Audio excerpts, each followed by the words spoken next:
La nuit, l'immeuble de Carrington System ressemblait à un immense vaisseau spatial planant au cœur de Manhattan. Tout y était silencieux, froid, précis, des lumières blanches et vives se répandant sur les sols en pierre polie jusqu'au faible vrombissement de la climatisation derrière des murs insonorisés. Un lieu conçu pour que des gens affairés puissent exister sans jamais avoir à se toucher. Et dans l'obscurité familière du 26e étage, où les départements de soutien ne s'éclairaient que pendant la journée, une femme poussait silencieusement un chariot de nettoyage dans le couloir. Amara Sloan, 32 ans, veuve, mère célibataire. Et à 7 heures chaque nuit, elle était la seule personne à faire le genre de travail que le monde préfère oublier. Garder cet endroit propre pour que personne d'autre n'ait à penser à qui le faisait. Amara ne se faisait pas remarquer. Elle était grande et mince, la peau pâle à cause de trop de nuits blanches. Ses cheveux bruns étaient tirés en un chignon rapide à la nuque. Son uniforme gris était délavé par d'innombrables lavages en machine, et ses baskets bon marché absorbaient le son de chacun de ses pas. Mais une chose en elle se démarquait toujours. Le morceau de tissu bleu plié, soigneusement épinglé sur le côté gauche de sa poitrine. Ce tissu ne faisait pas partie de l'uniforme officiel. Mais personne ne demandait jamais, et elle n'expliquait jamais. En vérité, c'était un reste de l'écharpe de son mari, un pompier qui n'était jamais rentré de l'incendie de l'entrepôt sur les quais 2 ans plus tôt. À l'époque, elle était enceinte de 7 mois. Depuis, elle gardait chaque jour un morceau de cette écharpe près de son cœur, comme si c'était la preuve qu'elle avait encore une raison de continuer. La présence d'Amara chez Carrington était comme une lumière de couloir.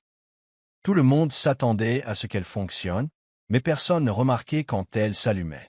Elle ne parlait pas beaucoup, ne saluait les gens que si nécessaire, mais ses yeux ne manquaient rien, de la plus petite tache sur un bureau aux empreintes de pas fraîches sur la moquette. Elle savait qu'il y avait une marque de brûlure dans le coin de la grande salle de conférence, causée par quelqu'un qui avait branché la bouilloire avec la mauvaise tension. Elle savait que l'employé du bureau 14 laissait toujours des mouchoirs froissés sous sa chaise et que la machine à café du 26e étage fuyait un peu d'eau de son bac à précisément 3 heures du matin chaque nuit. Elle ne mémorisait pas ces choses par curiosité, mais par habitude, survivant en remarquant. Et bien que ce travail soit de nuit, ses journées étaient tout sauf reposantes. Le service du matin d'Amara commençait à 4h30. Elle se réveillait, préparait un biberon de lait, un sandwich, puis réveillait doucement Zion, son fils, pour l'emmener au centre communautaire à 3 pâtés de maison de leur appartement. Le centre accueillait les mères travaillant en double service et avait une petite classe pour les enfants sourds, animée par quelqu'un parlant couramment l'ASL, langue des signes américaine. Pour Amara, c'était un luxe plus grand que l'assurance maladie. Zion était né sans oui. Il était venu au monde en silence, et depuis, le monde était resté silencieux pour lui. Mais ses yeux étaient toujours vifs. La façon dont il souriait quand Amara signait « Maman t'aime » ou lui faisait un signe de la main pour dire « Attends que je rentre à la maison », chaque fois qu'elle se tournait pour quitter le centre, donnait à Amara l'impression que ses mains pouvaient parler. Elle a appris l'ASL comme un naufragé apprend à nager, sans autre choix. Enfant, elle avait rêvé d'être enseignante en maternelle. Mais la vie ne demande pas quels sont vos rêves. Elle vous tend juste les factures. Amara cumulait 2 emplois chaque jour avec une seule courte sieste entre les deux. La seule chose qu'elle n'oubliait jamais était le morceau de tissu bleu. Ce tissu n'était pas seulement un souvenir, c'était un rappel. Survivor. Cette nuit n'était pas différente. Elle se déplaçait de zone en zone, vérifiant chaque salle d'impression, frottant chaque évier, faisant le travail auquel personne ne songeait jamais. Elle fit un signe de tête à Tony, le gardien de nuit, la seule personne chez Carrington qui l'appelait par son nom. « Bonsoir, la fille au tissu bleu » dit-il à travers la vitre. « Salut, monsieur Tony, pas de thé ce soir. Il me reste un sachet de menthe poivrée dans le tiroir sous le bureau, je le préparerai peut-être quand vous monterez au 39e. » Elle sourit. Ils échangeaient toujours des mots comme ça, ni trop peu, juste assez pour se rappeler l'un à l'autre qu'ils étaient toujours là. Amara continua dans le couloir vers la grande salle de conférence. La porte en verre dépoli était légèrement entr'ouverte. La lumière blanche à l'intérieur était toujours allumée. Elle fronça les sourcils. À cette heure, chaque zone de bureau était censée être vide. Selon l'horaire, personne n'avait réservé la salle après minuit. Elle s'approcha, avec l'intention de vérifier si quelqu'un avait simplement oublié d'éteindre les lumières. Vous regardez Soul Stories, où chaque histoire murmure l'amour, la guérison et l'espoir. Dites-nous de quelle ville vous nous regardez. N'oubliez pas de vous abonner et de faire partie de notre voyage. Maintenant, restez avec nous. L'histoire ne fait que commencer. Amara entra dans la salle de conférence du 39e étage avec une légère hésitation. La pièce était spacieuse, avec des parquets en bois sombre, des murs de verre sur 3 côtés, et une table de réunion aussi longue que l'horizon. Chaque nuit, il n'y avait habituellement que des chaises vides, soigneusement disposées, les lumières éteintes à l'heure prévue. Mais ce soir, les lumières étaient toujours allumées, silencieuses, comme si la pièce elle-même gardait un secret. Elle poussa le chariot de nettoyage jusqu'à l'embrasure de la porte et s'arrêta. Elliot Carrington était assis seul au bout de la table. Pas de secrétaire, pas d'assistant, pas d'ordinateur portable, pas de paperasse. Juste lui, les doigts entrelacés sur la table, les yeux fixés sur le paysage urbain infini au-delà de la vitre. Derrière lui, la ville brillait encore, le trafic s'écoulant comme le sang d'un organisme massif. Mais lui ressemblait à de la pierre. Quelque chose n'allait pas.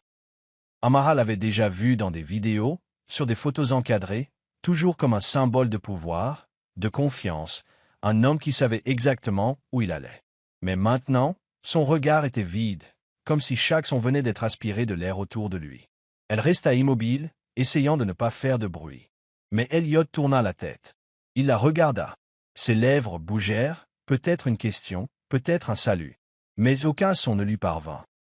Et il n'y avait aucune expression claire sur son visage, seulement une sorte de désorientation, comme s'il n'était pas sûr de rêver ou d'être éveillé.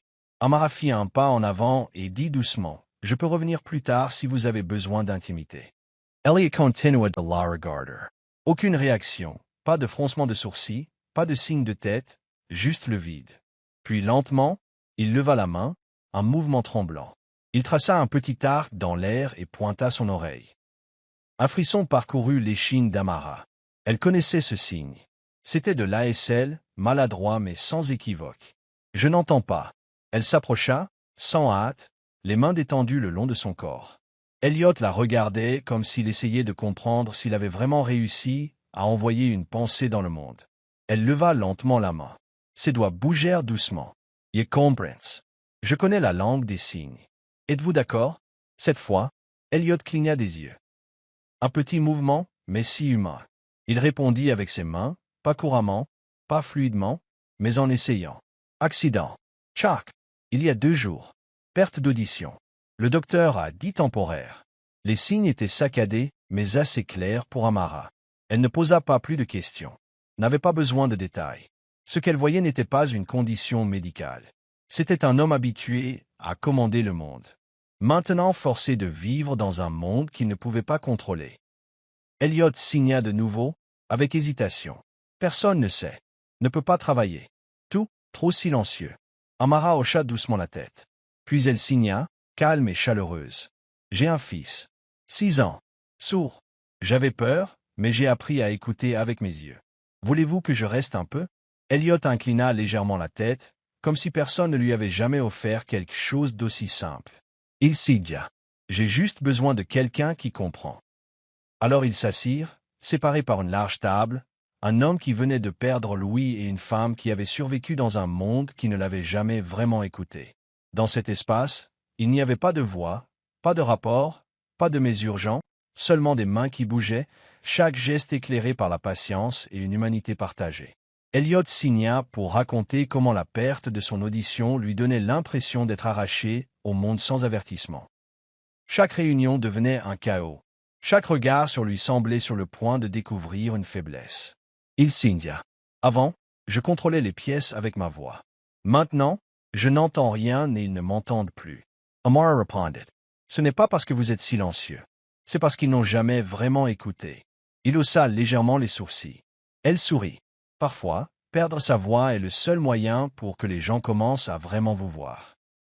Elliot posa ses mains sur la table. Pour la première fois, ses yeux montrèrent quelque chose comme du soulagement. Elle demanda doucement avec ses mains. « Quelqu'un d'autre le sait ?» Il secoua la tête. « Non, seulement le docteur. Je ne suis pas prêt. » Puis il fit une pause. Ses mains tremblaient légèrement. « Ils penseront que je suis faible. » Amara le regarda longuement.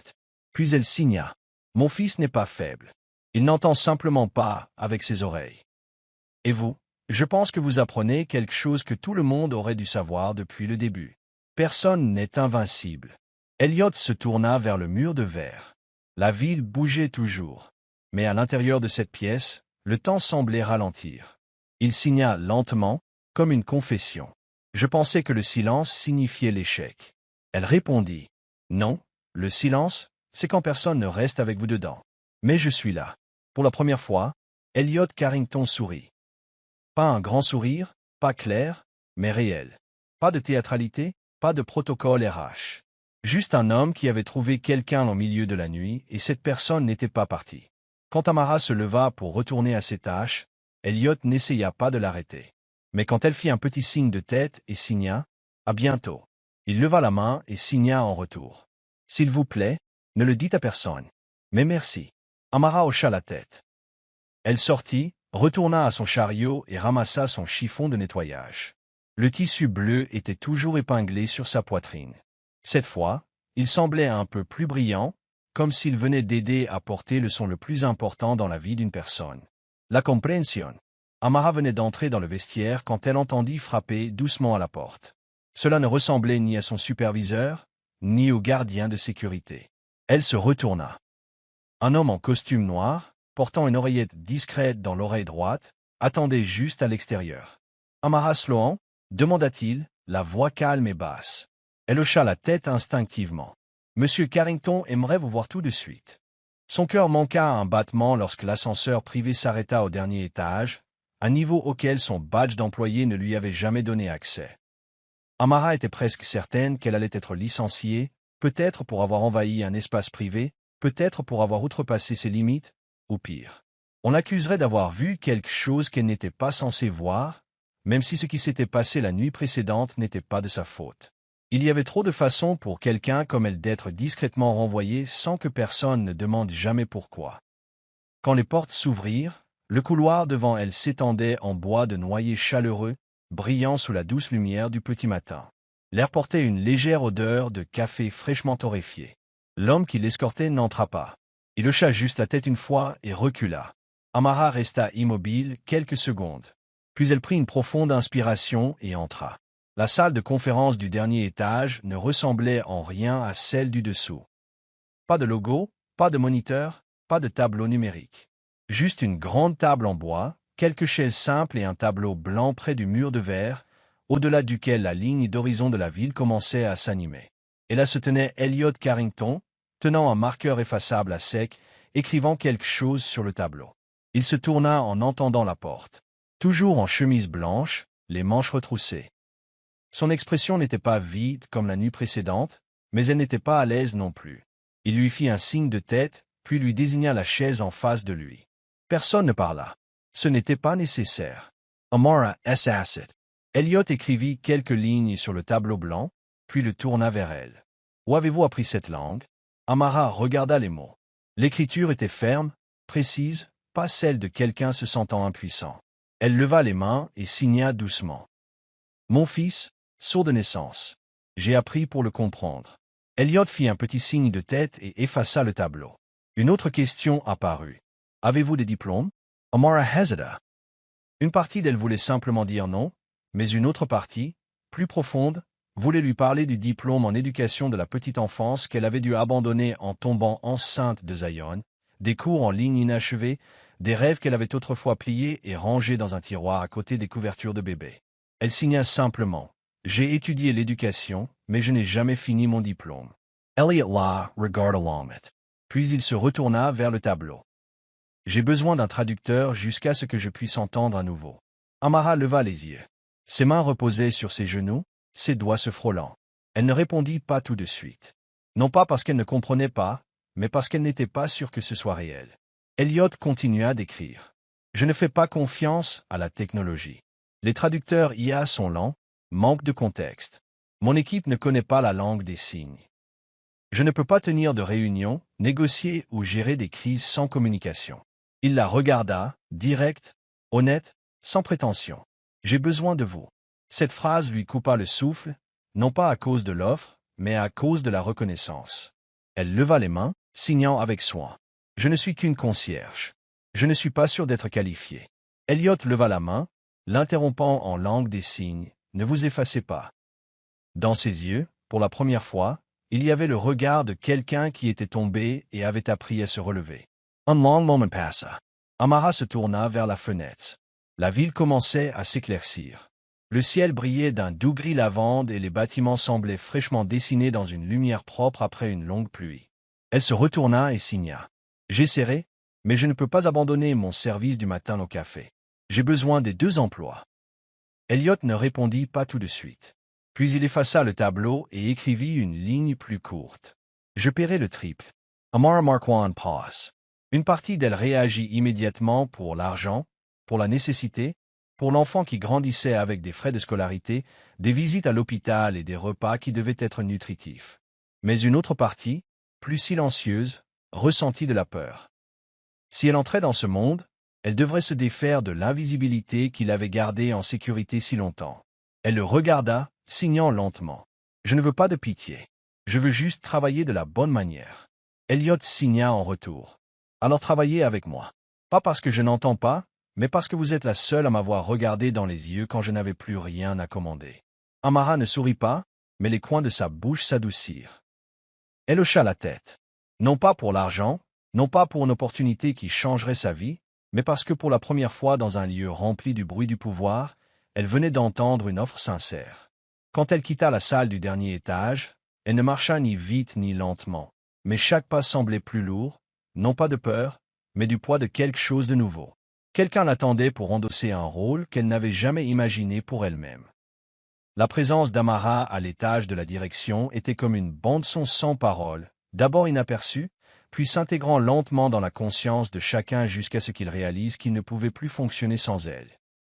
Elle ne s'asseyait pas à la table, ne parlait pas, ne prenait pas de notes, mais elle se tenait derrière Elliot Carrington, silencieuse, stable, telle une ombre vivante, et elle était la seule dans la pièce à comprendre toute la conversation. À la fois parler et non parler, car Elliot parlait toujours. Sa voix n'avait pas changé. Profonde, claire, posée. Il lisait des diapositives, posait des questions, faisait des demandes, et lançait parfois une remarque sarcastique qui faisait rire la salle maladroitement. Seulement, il ne pouvait entendre personne répondre.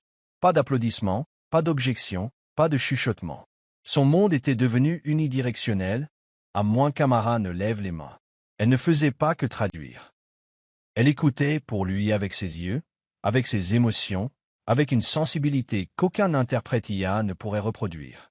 La première réunion en sa présence commença sous tension. Elliot était assis en bout de table. Amara se tenait derrière lui, silencieuse comme une assistante technique. Les cadres échangeaient des regards. Certains plissaient les yeux. L'un tapotait doucement un stylo sur le bureau. Personne ne dit rien, mais personne n'était à l'aise. Quand la présentation commença, Elliot hocha la tête, les yeux concentrés devant lui. L'orateur continua, supposant qu'Elliot écoutait attentivement. Ce n'est que lorsqu'Elliot inclina légèrement la tête en arrière et murmura « Quelle est l'expression du directeur financier ?» qu'Amara s'avança et signa brièvement. Inquiet, retient quelque chose, les yeux baissés quand les coûts de maintenance ont été mentionnés. Elliot hocha la tête, sourit légèrement et interrompit l'orateur. On dirait que vous essayez de passer sous silence le budget du dernier trimestre. Quelque chose à corriger? La salle devint silencieuse. Personne ne comprit comment il savait. Personne ne demanda comment la fille derrière lui savait ce dont il avait besoin. Mais à partir de ce moment, ils commencèrent à regarder Amara différemment. Elliot parlait toujours comme avant, mais il ne savait plus si sa voix était trop forte ou trop douce. Il ne pouvait pas dire qu'il chuchotait, qu'il l'interrompait. Il ne pouvait pas sentir la température émotionnelle de la pièce, chose qu'il lisait autrefois en un instant. C'est là que le rôle unique d'Amara prit. Elle n'interprétait pas seulement les mots, elle interprétait l'air. Quand quelqu'un parlait avec anxiété, elle ne se contentait pas de signer. Il parle d'écho. Elle ajoutait, voix tremblante, incertaine. Si quelqu'un rejetait une proposition, elle ne signait pas seulement. Ils ne sont pas d'accord. Elle ajoutait. Dis non, mais les poings serrés, peut-être une pression de la hiérarchie. Elliot commença à lui faire confiance. Pas besoin de vérifier, pas de suivi. Car chaque fois qu'il agissait sur la base de ses intuitions, le résultat prouvait qu'elle avait raison. Le personnel devint curieux. Les rumeurs se répandirent rapidement dans les étages de bureau. Certains disaient qu'elle était une consultante en langue des signes du ministère de la Défense. D'autres prétendaient qu'elle avait sauvé la vie du PDG dans un accident, alors il l'avait laissé rester. Des voix plus dures chuchotaient, probablement juste un coup de pub. Une fois qu'il aura récupéré, elle disparaîtra. Mais personne ne lui demanda directement, et Elliot est toujours resté complètement silencieux sur le sujet. Il ne la présenta jamais lors d'événements, n'ajouta jamais son nom aux documents de l'entreprise, ne lui donna jamais de titre. Mais chaque matin, avant de parler dans la salle de conférence, il jetait toujours un coup d'œil à sa droite, là où Amara se tenait, avant de commencer. Elle ne se considérait pas comme importante. Elle comblait juste un vide temporairement, mais chaque jour elle le comprenait davantage. Elle remarqua comment Elliot regardait légèrement à gauche lorsqu'il s'apprêtait à dire quelque chose de sincère. Savait qu'il aimait contrôler le flux du dialogue mais laissait toujours l'autre partie avoir le dernier mot. Savait qu'il répétait parfois une phrase en silence pour s'assurer de ne pas la dire de travers. Et Elliot apprit progressivement à entendre à nouveau à travers ses mains, ses yeux, le rythme de sa respiration. Ils étaient comme deux musiciens jouant la même pièce. Un regard suffisait pour savoir quelle note allait suivre. Un après-midi, après une réunion sur les chaînes d'investissement en IA, Elliot se tourna vers Amara alors que la pièce se vidait. Les deux se retrouvèrent seuls. « Vous n'interrompez jamais, dit-il, mais vous parlez toujours au bon moment. » Amara hésita, puis signa doucement. « Parce que je sais que votre monde était autrefois bruyant. » Il laissa échapper un rire court et rauque. « Ouais, si bruyant que j'ai arrêté d'entendre quoi que ce soit de réel. » Amara hocha la tête. Parfois, le silence était la seule chose assez forte pour avoir un sens. Elliot regarda par la fenêtre. Il pleuvait légèrement. Des filets d'eau coulaient sur la vitre comme un langage que personne ne pouvait lire. Il demanda, « Avez-vous déjà l'impression d'errer dans des endroits où vous n'appartenez pas ?» Elle hocha la tête instantanément, sans réfléchir. « Tout le temps. Alors comment restez-vous debout ?» Cette fois, elle répondit avec sa voix. « Parce que mon fils erre aussi. Et il a besoin de voir que je ne suis pas tombé. » Elliot ne répondit pas. Mais pour la première fois, il n'eut pas besoin d'entendre avec ses oreilles pour comprendre avec son cœur. À la fin de cette réunion, Elliot ne quitta pas la pièce tout de suite. Au lieu de se lever comme d'habitude, il fit signe à Amara de rester. Pas de tableau blanc, pas de signe formel, juste un regard persistant, comme s'il débattait de l'opportunité d'enfreindre une règle, non pas de l'entreprise, mais de lui-même. « J'ai pensé au garçon, » dit-il d'une voix basse et stable, « votre fils. » Amara hocha la tête, sans main, sans signe. Ses yeux disaient oui, assez clairement. Elliot se pencha en arrière dans son fauteuil. « Je ne sais pas si j'ai le droit de poser des questions sur votre vie personnelle. Mais je pense que j'ai oublié comment commencer une conversation qui ne porte pas sur le travail. » Amara sourit doucement. Elle sortit de sa poche un petit morceau de papier plié, un dessin au crayon, un garçon aux cheveux bouclés se tenant entre deux mains levées, entouré de symboles de l'ASL. Elle posa le papier devant Elliot, puis signa. « Zion, 6 ans, né sourd, mais il sait comment aimer la musique à sa manière. » Elliot toucha doucement le bord du dessin, comme s'il avait peur de tacher les couleurs. Il utilise la langue des signes depuis qu'il est petit. Amara griffonna une réponse sur une feuille blanche à côté du dessin. « J'ai d'abord appris, puis je lui ai enseigné. Il est bien meilleur que moi. » Elliot hocha la tête et se tut longuement. Puis il demanda, « N'êtes-vous jamais fatigué d'être toujours celle qui doit comprendre en premier ?» Amara leva les yeux. Son regard se posa sur son visage, qui n'était plus celui du PDG, plus celui du symbole de la domination technologique, juste celui d'un homme osant enfin toucher une vérité qu'il n'avait jamais nommée à voix haute. Elle signa. « Parfois, mais quand mon fils sourit, je me sens comblé. » Elliot resta assis tranquillement. Dans son regard, elle vit quelque chose de non dit, comme si toute sa vie se déroulait derrière ses yeux, et qu'il ne savait pas comment saisir un moment pour le dire à voix haute. Finalement, Amara sortit son téléphone. Elle ne dit rien, ouvrit simplement une vidéo marquée d'une étoile jaune, une favorite, et la lui tendit. Un clip de la performance de Zion au centre communautaire. Le garçon se tenait sur une petite scène, aucune musique ne jouait, seulement du mouvement. Il bougeait ses mains avec un rythme imaginaire, ses pieds rebondissant sur un tempo que lui seul pouvait entendre. Son visage rayonnait comme s'il chantait avec tout son corps. Pas de mots, pas de son. Mais après, Le public applaudit bruyamment et Zion s'inclina avec une cérémonie parfaite. Elliot ne quitta pas l'écran des yeux. Quand la vidéo se termina, il murmura « Je n'aurais jamais imaginé que le silence puisse être si radieux. » Amara hocha la tête, sans rien dire. Il se pencha en arrière, expira. « Quand j'étais enfant, mon père me faisait réciter l'alphabet chaque matin avant le petit déjeuner. Si j'oubliais une lettre, il tapotait la table, pas pour frapper, juste pour tapoter, juste au moment où je butais. Et j'ai appris que je n'avais le droit de parler que correctement. Pas d'arrêt, pas de répétition, pas de questions. Sa voix était stable, sans colère, sans pitié, juste la vérité. Plus tard, je suis devenu un très bon orateur, mais je n'ai jamais vraiment appris à écouter. » Elle resta assise, immobile. Il regarda de nouveau vers la fenêtre. Je pensais avoir le contrôle parce que je savais articuler les choses. Mais quand mon audition a disparu, j'ai réalisé que je n'avais jamais vraiment compris les gens. Amara signa lentement. Pas parce que vous ne le pouviez pas, mais parce que personne ne vous l'a jamais appris avec amour. Elliot la regarda. Pour la première fois, ses yeux ne cherchaient pas de réponse, ne scannaient pas, ne calculaient pas. Il regardait simplement, comme si quelqu'un se tenait enfin devant lui sans rien demander, sauf qu'il soit là. Il demanda doucement. Zion sait-il à quel point sa mère est extraordinaire? Amara sourit en secouant la tête. Un jour, il le saura, ou je le laisserai le voir par lui-même. Elliot hocha la tête. Vous savez, dit-il, je n'ai jamais cru en l'empathie, je pensais que c'était juste un mot à la mode pour embellir les rapports d'entreprise. Mais en ce moment, je pense que si quelque chose est réel, ce sont ces choses silencieuses, celles qui n'ont pas de son. Elle ne répondit pas, leva simplement les mains et signa. Parfois, la plus grande chose que nous puissions faire est de rester à côté de quelqu'un dans son silence.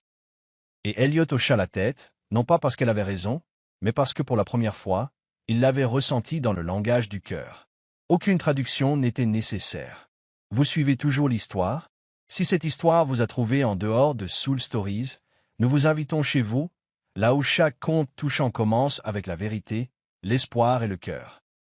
Amara entra dans la salle de conférence comme d'habitude, le tissu bleu épinglé sur sa poitrine, les cheveux soigneusement attachés en chignon, les bras tenant un dossier de notes en langue des signes préparés pour la présentation de ce matin. Personne ne la salua, mais certains regards aujourd'hui étaient différents, plus concentrés, et pas entièrement amicaux. Elle n'était pas surprise.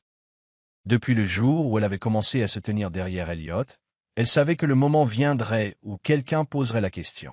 Et ce matin, la question arriva non pas par des mots, mais par la présence de M. Harris. Richard Harris, l'un des 3 plus anciens membres du conseil d'administration, un homme aux cheveux argentés et lisses, une cravate parfaitement nouée, et des yeux qui mesuraient les chiffres, pas les gens. Il n'avait pas assisté à une réunion en personne depuis plus de 6 mois, mais aujourd'hui il était là, les bras croisés, fixant Amara comme si elle venait de laisser de la poussière sur un tapis de soie.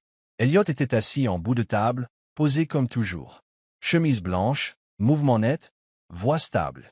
Il parla de la stratégie de restructuration de la division ingénierie comme si de rien n'était. Amara se tenait silencieusement derrière lui, interprétant les réactions de la salle avec ses mains. Elle observait chaque sourcil froncé, chaque lèvre pincée, chaque tasse de café fermement saisie, et les traduisait par les yeux et les doigts. Puis ce fut au tour de Harris de parler. Il ne regarda pas Elliot. Il regarda droit vers Amara. « Avant de commencer, dit-il, j'ai une petite préoccupation concernant le personnel. » Personne ne répondit. Cette jeune femme, pointa-t-il sans hésitation. Qui est-elle? Il n'y avait aucune évasion dans la question, juste la franchise de quelqu'un habitué à éliminer tout ce qui n'appartenait pas au système. La salle devint silencieuse. Certains regardèrent Elliot. D'autres baissèrent les yeux. Elliot garda son regard sur l'écran, ne répondant pas. Harris continua. Elle ne fait partie d'aucun département, n'a aucune position officielle. Elle n'est pas répertoriée dans l'annuaire du personnel de direction, et je n'ai certainement pas approuvé un rôle d'interprète en langue des signes à cet étage.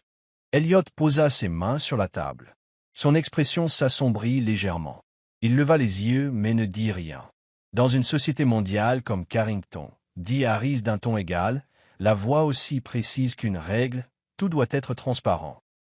Personne, en aucune circonstance, ne devrait être présent dans des réunions stratégiques sans un titre, des responsabilités et un accord formel. Je demande qu'elle parte jusqu'à ce qu'une vérification appropriée soit faite. Amara entendit chaque mot, même si elle ne le regardait pas. Sa main se serra légèrement sur son côté. Elle attendit qu'Elliot parle. Juste un mot, juste un geste, un signal, comme toujours, qu'elle n'était pas invisible. Mais Elliot resta immobile, ne la regardant pas, ne regardant pas Harris. Le silence n'était plus sans parole. C'était un refus. Amara baissa la tête. Personne ne fit de geste. Personne ne lui dit de partir. Elle sortit d'elle-même, comme si cela avait toujours été son rôle, nettoyer ce qui n'appartenait pas. Quand la porte se referma derrière elle, elle ne pleura pas. Mais à l'intérieur, il y eut une fissure silencieuse, un son que personne d'autre qu'elle n'entendit. De retour dans le vestiaire du sous-sol, Amara rendit le badge d'accès qu'Elliot lui avait autrefois remis. Elle dégrafa le tissu bleu de sa poitrine et le glissa dans sa poche. Ses doigts tremblaient légèrement alors qu'elle retirait la pince de ses cheveux, comme si son corps réagissait à la perte de quelque chose de précieux, quelque chose qu'elle n'était jamais censée conserver. Elle se souvint de son premier jour derrière lui, se souvint de ce que c'était que d'entendre sans son, se souvint du regard dans les yeux d'Elliot quand il avait dit « J'ai besoin de vous ». Et maintenant, tout avait disparu soudainement et sans avertissement, comme si elle n'avait jamais existé. Elle ne lui en voulait pas, mais elle ne pouvait pas non plus lui pardonner, car à ce moment-là, il avait laissé le silence devenir la porte qu'il avait exclue. Ce soir-là, Amara rentra chez elle plus tôt que d'habitude. Zion était assis par terre, coloriant un poisson vert avec un crayon. Il leva les yeux quand il la vit, ses yeux s'illuminant, et fit un signe de la main. « Rentrez tôt ». Amara hocha la tête en souriant. Elle s'assit à côté de lui, regardant ses petites mains danser sur la page, créant des lignes qui n'étaient pas parfaites, mais qui pulsaient de vie. Zion n'avait jamais eu besoin de son pour communiquer. Il n'avait jamais demandé à sa mère d'être autre chose que là. Elle signa dans sa paume. « Maman reste à la maison aujourd'hui ». Zion inclina la tête, fatiguée. Elle fit une pause, puis hocha doucement la tête. Zion grimpa sur ses genoux, ses petits bras s'enroulant autour de son cou. Aucun d'eux ne dit un mot. À l'intérieur d'Amara, le chagrin ne prenait pas la forme d'un son, mais il était toujours là, comme une chanson qui ne jouerait pas, comme une note rayée de la partition. Et elle savait que si Elliot avait jamais vraiment compris son langage, il aurait réalisé ceci. Parfois, le silence est la forme de rejet la plus bruyante, et aussi le moment exact où les gens s'éloignent les uns des autres, sans jamais avoir besoin d'entendre une porte se fermer. Le penthouse d'Elliot se trouvait au sommet de la tour Carrington, où chaque mur était en verre et chaque son était bloqué par une technologie acoustique de pointe, un espace parfaitement conçu pour quelqu'un qui aspirait au contrôle. Mais ce soir, le silence n'était pas une préférence. C'était une punition. Elliot était assis dans un coin du salon, une lumière ambrée projetant de longues ombres sur le parquet en noyer. Devant lui, un verre de whisky, sa glace déjà fondue. Son ordinateur portable gisait ouvert mais sans vie, l'écran s'étant assombri depuis longtemps. Il n'avait jamais craint le calme, pas avant de ne plus pouvoir rien entendre du tout. Pas de coups à la porte, pas de tic-tac d'horloge, pas de gouttes douces du purificateur d'eau. Et quand elle entrait, elle était le fil le reliant au monde extérieur. Maintenant qu'elle était partie, ce fil semblait rompu, et la perte insupportable. Depuis le jour où Amara était sortie silencieusement de la salle de conférence, Elliot n'était pas retourné à l'étage technique. Il continuait de travailler, de parler, de jouer un rôle, mais tout était devenu une performance monochrome sans musique. Elle n'était plus derrière lui, ne lui tapotait plus légèrement la manche pour signaler un avertissement, ne hochait plus doucement la tête quand il choisissait les bons mots. L'espace derrière lui semblait comme si personne ne s'y était jamais tenu, mais il n'avait pas oublié. Il se souvenait comment Amara hochait la tête au lieu de consoler, comment elle écoutait patiemment, même quand il ne se comprenait pas entièrement lui-même. Comment elle n'avait jamais essayé d'entrer dans sa vie, se tenant seulement tranquillement sur le seuil, comme pour demander « Puis-je rester ?» Et il avait laissé partir quelqu'un comme ça. Il avait laissé le silence devenir son approbation silencieuse pour un rasoir. Vers minuit, Elliot se leva et enfila son manteau. Pas d'appel à son assistant, pas de partage de position, pas de mise à jour de calendrier. Il traversa des rues familières, puis s'engagea dans une qu'il n'avait jamais prise auparavant, où les lampadaires étaient faibles, les trottoirs fissurés, et les vieilles maisons alignées comme des boîtes temporaires pour des vies permanentes. L'adresse qu'il avait vue indiquait qu'Amara vivait ici, en périphérie de la ville, près du centre communautaire pour enfants sourds. Il se gara, restant immobile dans la voiture pendant quelques minutes. La maison numéro 9 avait une porte bleue délavée, de fins rideaux brillants derrière une lumière jaune chaude. Pas de caméra de sonnette, pas de plaque nominative, juste une marche en béton ébréché menant à une porte en bois usé. Il monta et frappa doucement. Pas de réponse. Il leva la main pour frapper à nouveau quand la porte grinça de l'intérieur. Un petit garçon d'environ 6 ans, aux cheveux bouclés et aux doigts tachés d'encre, se tenait là, tenant un marqueur vert. Zion. Le garçon le regarda, curieux, mais pas effrayé.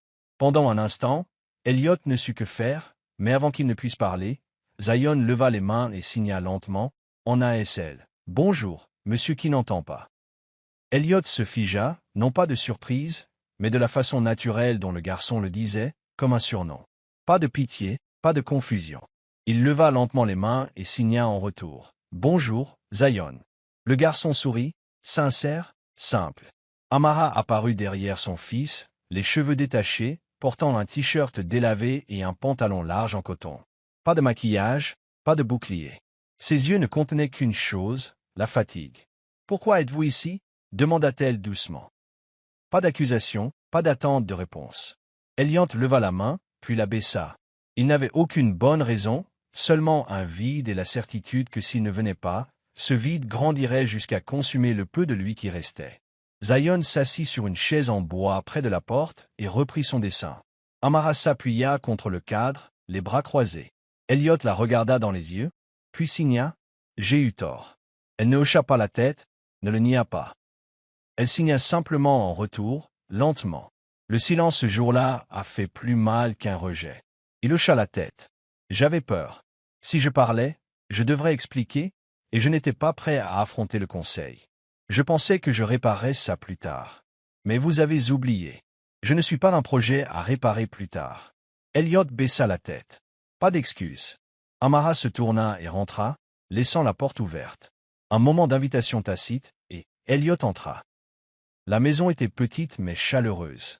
Les dessins de Zion ornaient les murs. Un tableau de l'alphabet ASL était soigneusement scotché au réfrigérateur. Des crayons sans capuchon gisaient éparpillés sur le sol. Il y avait un vieux canapé, une bibliothèque d'occasion et une bouilloire encore chaude. Elliot s'assit en face de la table à manger. Amara lui versa une tasse d'eau, ne posa aucune autre question. Zion lui tendit un dessin, 2 silhouettes, une en chemise blanche, une en robe verte, se tenant devant un bâtiment avec un signe de la main dessinée au-dessus. Elliot Surratt. Amara jeta un coup d'œil, puis il demanda doucement « Pourquoi êtes-vous venu ce soir ?» Elliot baissa les yeux sur ses mains. Puis, de sa voix douce, les yeux toujours rivés sur les siens, il dit « Parce que je ne pouvais pas supporter le silence quand vous n'y étiez plus. » Elle ne répondit pas, mais cette fois, elle ne recula pas non plus. Et dans cette petite maison aux fissures au plafond et au doux bruit d'un enfant qui dessine, un homme qui croyait autrefois pouvoir contrôler le monde, apprit enfin. Certains ne sont jamais émis, mais quand ils disparaissent, on réalise qu'on n'a jamais été vraiment vivant sans eux. La lumière de la cuisine répandait une lueur en BR. Accent aigu et chaude sur les vieux carreaux de céramique, comme si la petite pièce était chauffée non par l'électricité, mais par la lumière elle-même. Le plafond était plus bas que la norme, mais chaque objet montrait des signes de soin. Des pots d'épices rangés par hauteur, un torchon de cuisine cousu à la main suspendu à côté de la cuisinière à gaz usé, et une tasse en verre ébréché contenant un bouquet de marguerites sauvages tardives. Elliot était assis à la table à manger en pain, ses coins adoucis par le temps, ses mains reposant doucement sur ses genoux. Son ombre s'étendait sur le plancher en bois, fusionnant avec une plus petite, celle de Zion, qui se tenait sur une chaise, se penchant en avant avec une gravité cérémonieuse en regardant sa mère saupoudrer de sel des œufs au plat. Personne ne parlait, mais la cuisine n'était pas silencieuse. Elle respirait. Elle vivait. Le doux crépitement du beurre dans la poêle, le tintement de la céramique contre la porcelaine, Zion agitant ses bras au rythme des mouvements de sa mère, une danse silencieuse sur une chanson sans son. Amara posa l'assiette chaude sur la table.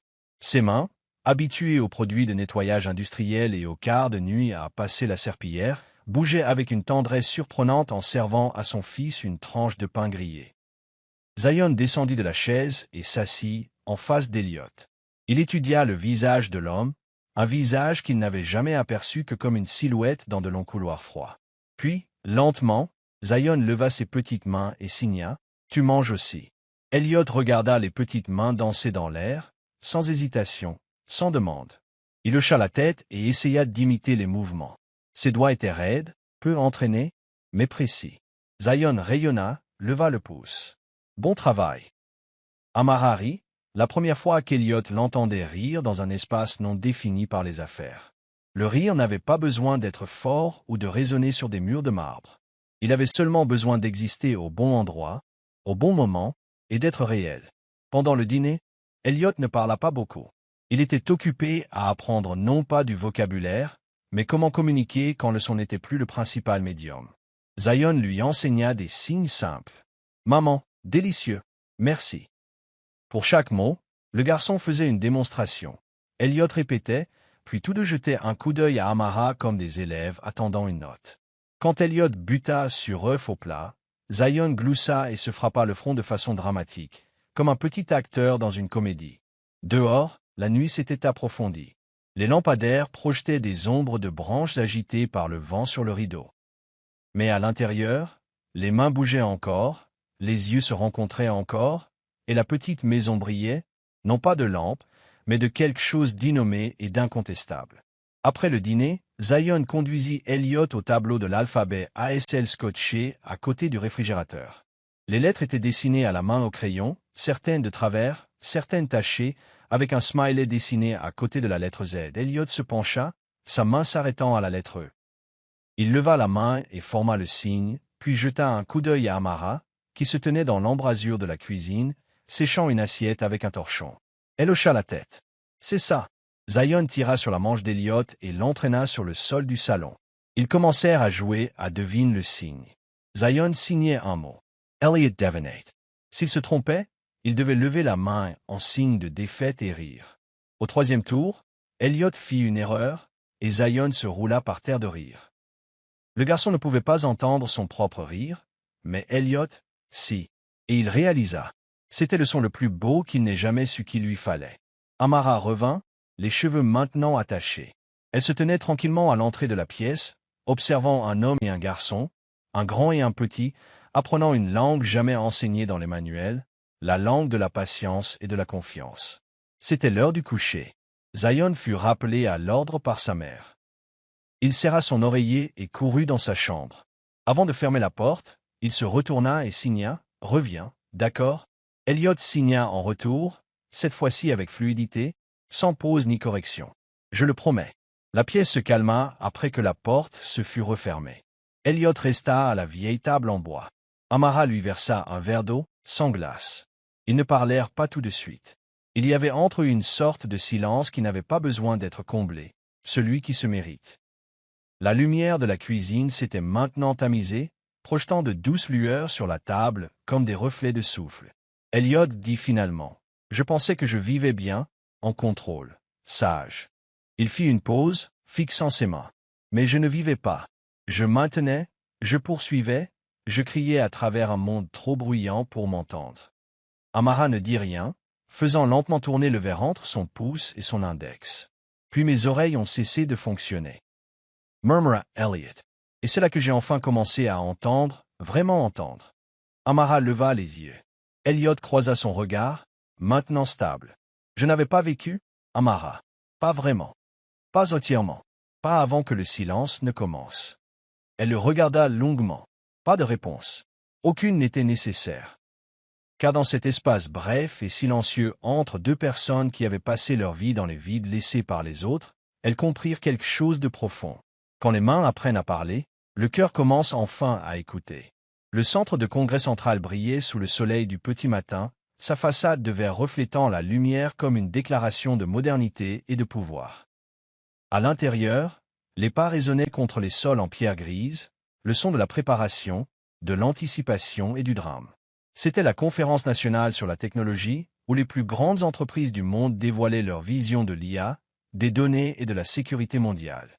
Et ce matin, pour ouvrir la session principale, se trouvait Elliot Carrington, fondateur de Carrington System, qui avait disparu des médias pendant plus d'un mois suite à des rumeurs sur sa santé. Personne ne savait ce qui s'était réellement passé. Encore moins savait qu'il ne pouvait plus entendre. En coulisses, Elliot se tenait immobile dans son costume anthracite, les doigts agrippant doucement un tissu plié dans sa poche. À côté de lui, Amara portait une tenue sombre, les cheveux soigneusement épinglés, son regard n'évitant plus les autres comme lors de son premier jour au siège. Devant eux s'étendait un immense auditorium rempli de centaines de journalistes, d'experts en technologie, d'actionnaires, de partenaires, et tous les yeux étaient fixés sur la scène éclairée. « Tu peux encore parler » signa Amara. « Je sais » répondit Elliot, « mais aujourd'hui, je veux qu'ils écoutent avec leurs yeux, comme j'ai dû l'apprendre. » Elle l'étudia un instant, puis hocha la tête. Quand Elliot monta sur scène, l'auditorium se tut. Il n'avait pas de notes, pas de micro-cravate, juste Amara marchant quelques pas derrière, sans présentation, sans titre. Elliot se tenait sous les lumières blanches, le visage légèrement plus mince qu'auparavant. Il balaya la foule du regard, puis leva lentement les mains. NASL. Certains clignèrent des yeux.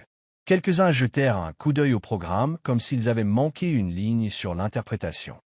Mais avant que la confusion ne puisse se propager, Amara s'avança et se plaça à sa droite. Sa voix résonna, lente et mesurée, comme un rythme. J'avais l'habitude de diriger un système qui n'exigeait pas que je sache ce que les gens disaient, seulement qu'ils obéissent. Puis un jour, je n'ai plus pu entendre, et pour la première fois de ma vie, j'ai commencé à écouter. La salle retint son souffle. Elliot continua de signer, et Amara traduisit, sa voix se faufilant à travers le silence comme un fil invisible. J'ai rencontré quelqu'un qui n'avait pas besoin de son pour être comprise, juste de la patience. Elle n'occupait pas un poste élevé, mais elle était la seule qui m'a fait sentir que je ne tombais pas seul. Grâce à elle, j'ai réalisé que la technologie ne devrait pas seulement optimiser les systèmes, elle devrait préserver l'humain en leur sein. Aucun autre son accompagnait ses paroles, pas de diaporama, pas de musique de fond. Elle ne parlait pas comme une interprète. Elle racontait ce qu'il signait comme s'il chantait, et elle était l'harmonie. Elliot fit une pause, inspira, puis signa de nouveau. Aujourd'hui, je ne suis pas ici pour faire une performance. Je suis ici pour recommencer d'une manière différente. Et la première personne que je veux inviter ici est celle que je n'ai pas eu le courage de retenir quand j'aurais dû. Il se tourna vers Amara. Elle ne répondit pas avec des signes. Elle posa simplement une main sur son cœur, un battement, un merci sans mots. Le public se leva. Les applaudissements éclatèrent, timides au début, puis plus forts, plus fournis, non pas à cause du discours, mais à cause de quelque chose de plus humain. Le courage d'être silencieux et de laisser quelqu'un d'autre remplir l'espace. Ils n'applaudissaient pas pour un discours d'ouverture. Ils applaudissaient un homme qui s'était autrefois tenu au-dessus d'eux, choisissant maintenant de s'agenouiller dans la vérité. Et la femme silencieuse à ses côtés, celle qui l'avait aidé à se relever à travers un langage que personne n'avait attendu. 1 heure plus tard, dans une salle de presse privée derrière la salle principale, Elliot signa son premier décret depuis son retour. La fondation du département de la communication et de l'inclusion communautaire. Rendant compte directement au PDG, directrice Amara Sloan, conseillère principale en communication. Interrogé sur la raison de sa nomination, Elliot ne laissa pas Amara parler pour lui. Il se tint droit, les yeux tournés vers l'avant, et parla d'une voix claire et stable, lentement, mot par mot. Je croyais que l'écoute était une compétence douce, mais quand j'ai perdu Louis, j'ai réalisé que c'est le fondement de tout ce que nous espérons construire de bon. Je n'ai pas besoin d'Amara parce que je suis handicapé. J'ai besoin d'elle parce qu'elle est la seule qui a transformé l'écoute en action, pas seulement en réaction. Amara se tenait à ses côtés sans rien dire, mais quand Elliot descendit du podium, il se tourna vers elle et signa un seul mot. Merci. Et cette fois, tout le monde le vit. Personne ne demanda plus qui elle était, car maintenant il savait. Elle était celle qui avait ramené Elliot Carrington, non pas par le pouvoir, mais par des mains qui avaient appris à parler. L'atrium du 8e étage de Carrington System était autrefois réservé aux réunions de présentation, aux conférences techniques et aux présentations cruciales du conseil d'administration. C'était un lieu destiné aux CV, aux diplômes et aux adresses e-mail se terminant par @carrington.system. Aujourd'hui, la personne se tenant au centre de la scène était Amara Sloan, une ancienne concierge de nuit, une veuve qui faisait la vaisselle le matin, une femme sans diplôme universitaire, mais avec une capacité d'écoute plus que suffisante. Derrière elle se tenait une simple pancarte imprimée sobrement en gris et blanc. Accès silencieux. La salle pour la communication sans parole, car chaque voix, qu'elle soit parlée ou signée, mérite d'être entendue. Il n'y eut pas de discours élaborés, pas de jingle d'ouverture, juste la lumière du soleil entrant à flot par les hautes fenêtres en verre, et plus d'une centaine d'invités, employés, défenseurs sociaux, partenaires à but non lucratif, tous assis en silence, attendant quelque chose de plus réel que le marketing. Amara s'avança, ne tenant aucune note. Elliot se tenait à quelques pas derrière elle, sans annonce, sans autorité affichée. Elle leva le visage, leva les mains. NASL. Et pour la première fois dans l'histoire de l'entreprise, l'interprète n'était pas derrière l'orateur. L'interprète était l'orateur. Amara signa à propos des personnes que le système avait autrefois oubliées. Les travailleurs qui avaient perdu l'ouïe dans des accidents industriels. Les employés exclus des réunions d'équipe parce qu'ils ne correspondaient pas au format. Les enfants comme le sien, autrefois priés de quitter la classe parce qu'ils ne pouvaient pas suivre le rythme. Elle parlait avec ses mains, mais tout le monde l'entendait. Une interprète professionnelle parlait via le système audio, mais les regards restaient fixés sur Amara, car l'histoire n'était pas dans le son. Elle était dans le mouvement tissé dans l'air, geste par geste, émotion par émotion. Zion était assis au premier rang, vêtu d'une chemise blanche, serrant une carte imprimée du nouvel aménagement des bureaux. Il se pencha vers le garçon à côté de lui, également sourd, lui montrant les signes pour ascenseur et salle de jeu calme. Ils gloussèrent et ajoutèrent des autocollants sur leur papier. Quelques mois auparavant, Zion s'asseyait seul au bord de la cour de l'école communautaire, le seul à ne pas bouger quand la cloche sonnait. Aujourd'hui, il était l'un des premiers testeurs officiels d'un système d'interaction non-verbale développé directement au sein de Carrington. Amara annonça ce qui allait changer. Un nouveau centre de soutien pour les employés sourds géré par une direction sourde. Une formation de base en langue des signes pour tous les cadres supérieurs, une salle de conférence sans microphone, sans haut-parleur, juste de la lumière, du papier et des mains. Des bourses pour les enfants d'employés handicapés, y compris Zion. Quand elle signa la dernière phrase, « Merci d'être resté silencieux assez longtemps pour que je puisse parler ». Tout le monde se leva, pas d'applaudissements tonitruants, juste un respect profond et tacite. Et quelque part dans la foule, quelques personnes pratiquèrent, pour la première fois, une seule lettre en langue des signes. A pour Amara, A pour accès, A pour une voix sans son qui signifie pour tantôt. Après le lancement, Elliot monta sur scène et se tint à côté d'elle. Ils ne parlèrent pas, échangèrent juste un regard, non pas entre un PDG et une employée, mais entre deux personnes qui avaient autrefois vécu en marge d'un système. Et maintenant, ensemble, nous construisons un nouveau type de porte. Derrière eux, Zion fit un signe à sa mère, signant en grandes lettres claires « Je suis fier de toi ». Et à ce moment précis, toutes les lumières de la pièce semblèrent s'estomper, car chaque cœur présent s'était déjà illuminé. La pluie tomba tout l'après-midi, tapotant doucement contre la vitre embuée, comme une main patiente frappant à la mémoire. Dans un petit appartement au bout d'une vieille rangée de maisons, il n'y avait pas d'aspirateur en marche, pas de jouets qui s'entrechoquaient. Zion dormait, et Amara était assise dans une pièce faiblement éclairée, la seule lumière provenant d'une unique lampe de bureau à côté d'elle et d'une boîte en étain argenté et usée. La boîte avait autrefois contenu la montre de Marcus, une petite clé à molette et sa carte d'identité de pompier. Maintenant, elle contenait des lettres, manuscrites, jamais envoyées. Amara souleva le couvercle. À l'intérieur se trouvaient des dizaines de pages soigneusement pliées, le papier jauni par le temps, les coins tachés d'encre et de larmes.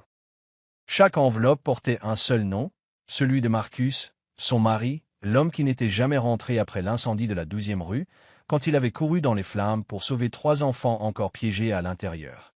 Il n'en était jamais sorti.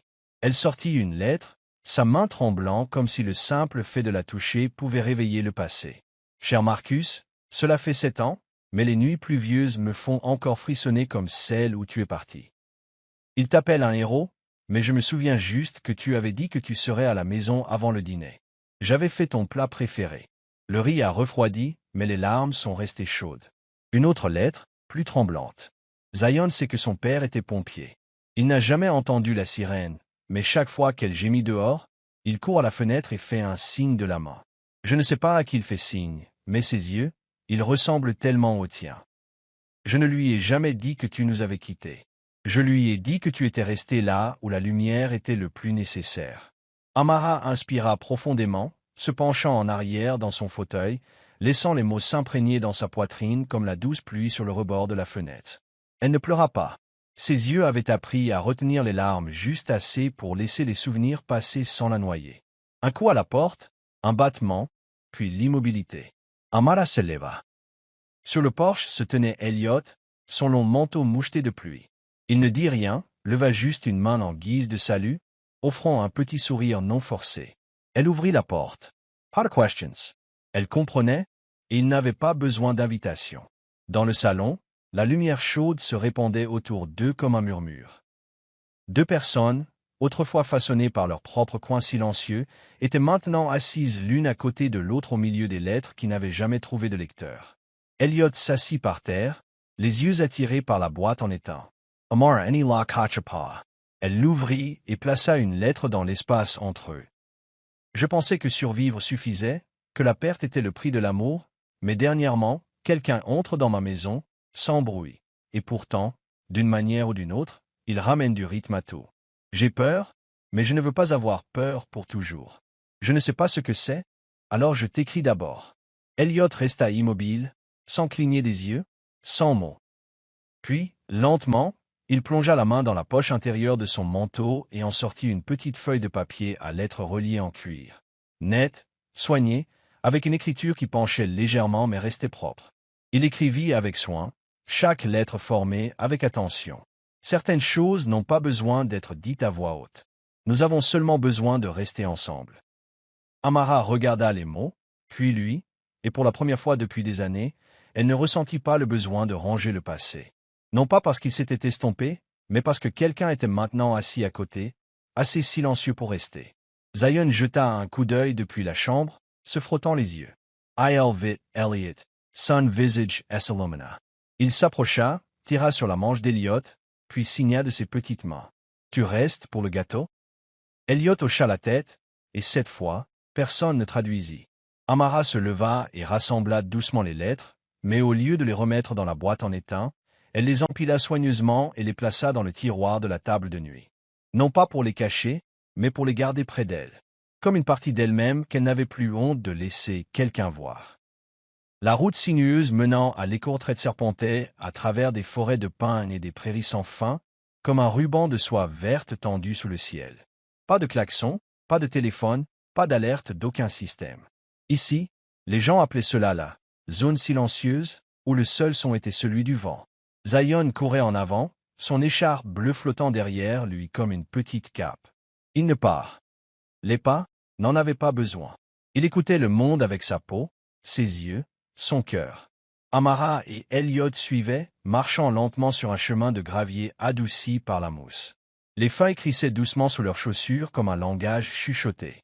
Au-dessus, la lumière du soleil filtrait à travers les arbres, dispersant des taches de lumière qui se déplaçaient sans bruit. « Il n'y a pas de Wi-Fi ici », dit doucement Amara, comme si elle avait peur de déranger le calme.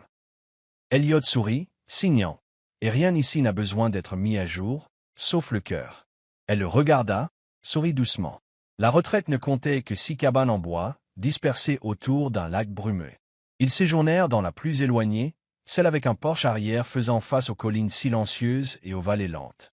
Zion passa tout l'après-midi à dessiner le lac, un cerf dans les arbres, et un grand arbre en forme de cœur.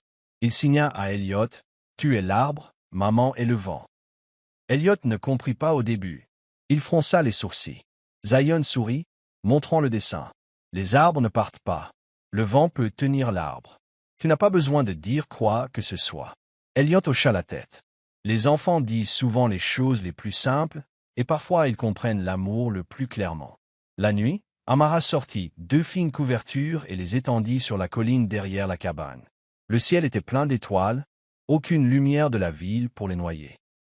Zion s'était déjà endormi, enveloppé dans sa couverture au motif de lion et de lune. Les adultes s'assirent près l'un de l'autre, entourés d'un silence que la ville ne leur avait jamais permis. Elliot leva les yeux vers les étoiles, puis se tourna vers Amara. Son visage était légèrement incliné vers le ciel, la lumière des étoiles traçant de douces bordures sur ses pommettes. Elle ne portait pas de maquillage, pas de chemisier en soie, pas de projecteur. Juste Amara, la femme qui passait la serpillière à minuit, celle qui avait autrefois traduit le monde pour lui quand le son avait disparu.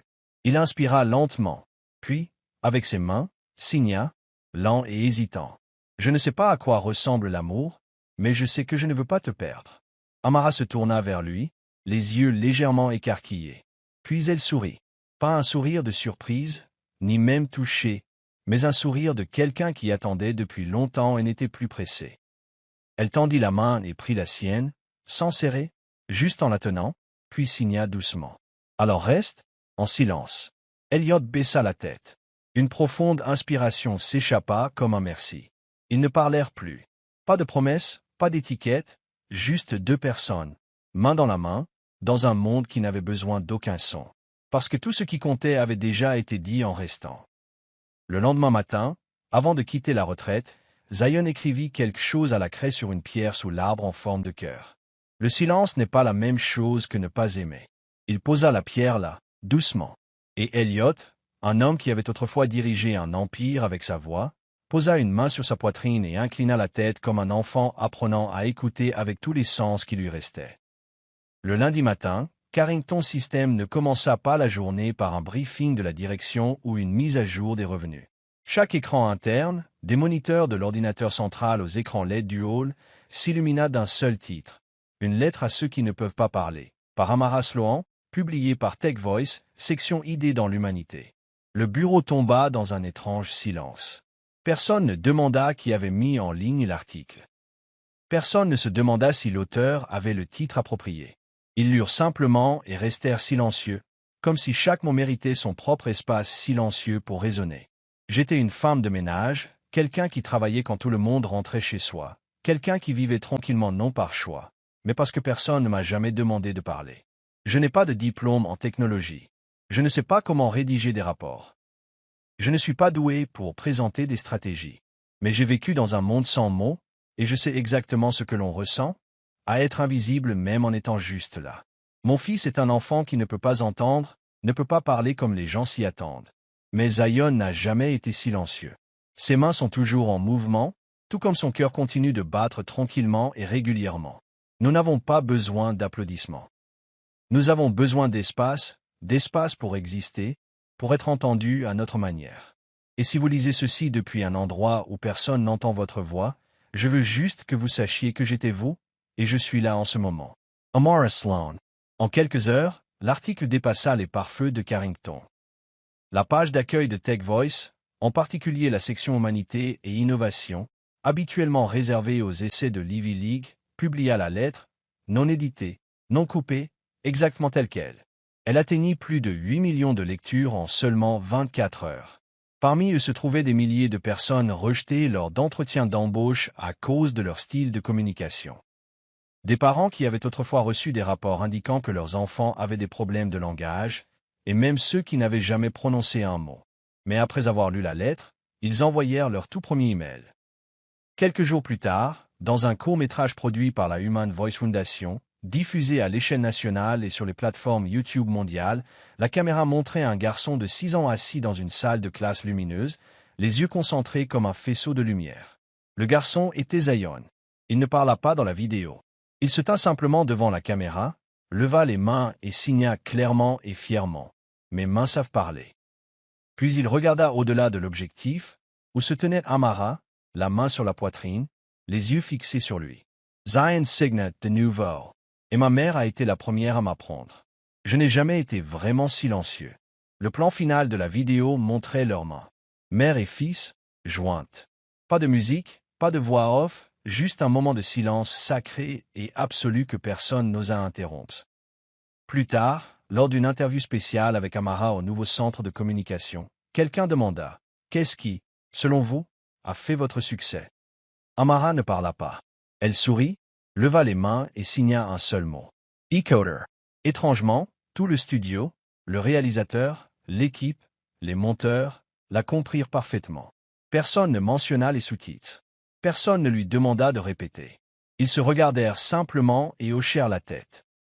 Vous regardez Soul Stories? en exclusivité sur notre chaîne. Si vous êtes toujours avec nous, laissez un commentaire, nous les lisons et les chérissons tous. Abonnez-vous pour soutenir des histoires originales et touchantes. Merci de faire partie de la famille Soul Stories. Un matin de printemps, Carrington System accueillit discrètement son PDG de retour au dernier étage après près de 8 mois d'absence des réunions publiques. Il n'y avait pas de journalistes, pas de diffusion en direct, juste un rassemblement interne où l'homme autrefois contraint au silence choisissait maintenant de réintégrer un espace familier, portant un petit appareil derrière son oreille droite. Elliot avait retrouvé la majeure partie de son audition après des mois de traitement et de thérapie, mais la surprise n'était pas qu'il puisse entendre à nouveau. C'était qu'il choisissait de continuer à utiliser le mode silencieux. Un réglage personnalisé de son appareil auditif qui lui permettait de couper le monde extérieur quand il le souhaitait. Au bureau, il l'activait souvent. « Quand j'ai perdu Louis, » dit Elliot, son regard balayant lentement la pièce. C'est là que j'ai enfin commencé à écouter. Personne n'interrompit. Personne ne lui demanda d'expliquer, car ils comprenaient tous. Parfois, le son le plus fort est le silence qui permet à quelqu'un de dire enfin la vérité. Amara ne dirigeait plus le programme Accès silencieux. Elle l'avait transmis à 2 membres de l'équipe sourds, d'anciens stagiaires du centre communautaire. Quant à elle, elle venait toujours au bureau chaque semaine, mais pas selon un horaire, pas pour nettoyer, ni même pour consulter. Elle venait prendre un café avec Elliot dans une petite pièce calme pleine de plantes, qu'il appelait affectueusement la pièce pour écouter avec les yeux. Un après-midi, ils s'assirent de nouveau dans cette pièce. Les murs de verre encadraient la ville comme une peinture silencieuse. Elliot avait éteint son oui. Amara savait qu'il donnait toujours un petit coup et un signe de tête avant de le faire. Pas de mots, juste des regards, des sourires, des doigts qui se frôlent.